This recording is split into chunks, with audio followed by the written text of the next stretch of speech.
Hi, my name is Vijay Sarma. My website is lovemen.ca, gender responsible love letters to women from a gender responsible perspective, more a sweet child of mine than maybe whatever you say, or even the other way. It's how can we be responsible for helping each other relax and feel fulfilled and appreciated and communicate well. And that's really my key is I think if we relax and respect each other like ladies and gentlemen in more gender responsible ways instead of being more confused and stressed out in gender equal or gender neutral ways, then I think the respect will be there. You'll be able to relax, you'll be able to connect with each other well and communicate well, and I think that'll be key for expressing ourselves individually, for our personal, social, cultural, and political issues, and for anything else we want to discuss, and just basically for being more comfortable with who we are and who we're with.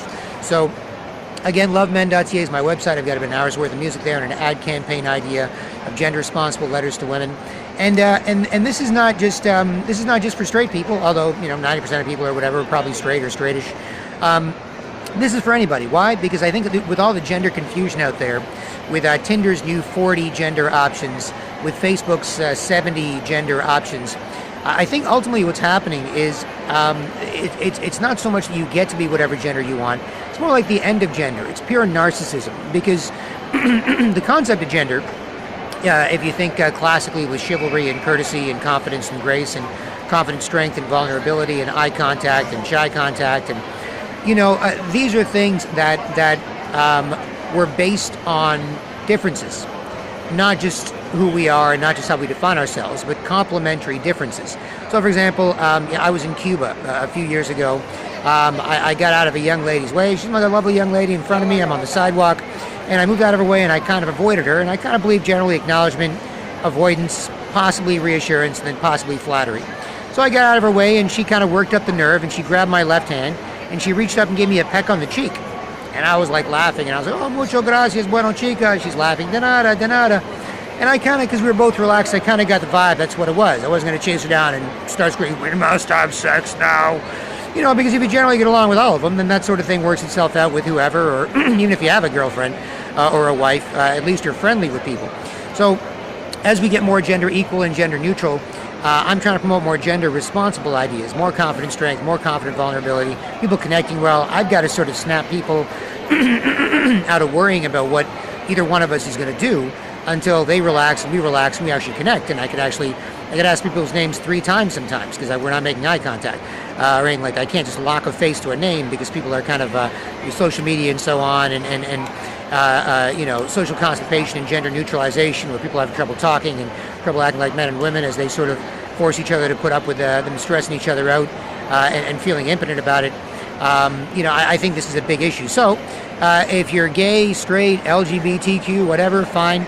I still think within all those frameworks, as has been the case for hundreds or thousands of years of recorded history where instances like this come up, you're still going to use some masculine and feminine ideas, some ideas of confidence, strength, and vulnerability. You could be a very feminine, attractive, wafy guy, or you could be a butch, no-nonsense, lesbian dyke girl. And I've met both who are just doing whatever they were doing well, or some variation in between, as long as people could relax and respect each other with you. So that's the key, is promoting these ideas as opposed to the end of gender, where everyone's sort of confused and force people to sort of impotently put up with that. Because in that case, there is no, don't worry ladies, as long as we can help, it's always an option. In which case, the girls feel empowered enough to be vulnerable enough to help men in similar ways. So lovemen.ca is my website. About an hour's worth of music, got an ad campaign idea. And I'd like to keep this as an option. If you don't want to do it, fine. You can do whatever the hell you want. I know I personally, I'm an old-fashioned, relaxed, respect kind of guy. And if somebody doesn't respect me, no problem, no solution, nobody there. It's not a big deal. I just sort of politely ignore and forget about it.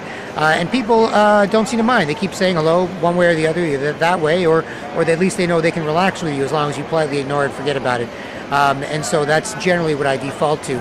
And so you do get to relax with people, and you've got some manners and some standards. And I don't think it's anybody's fault per se, but I do think it's going to take a concerted effort on behalf of people to think about these issues, to get the balls rolling, get the eggs sighted, and to see if we can preserve that for all genders.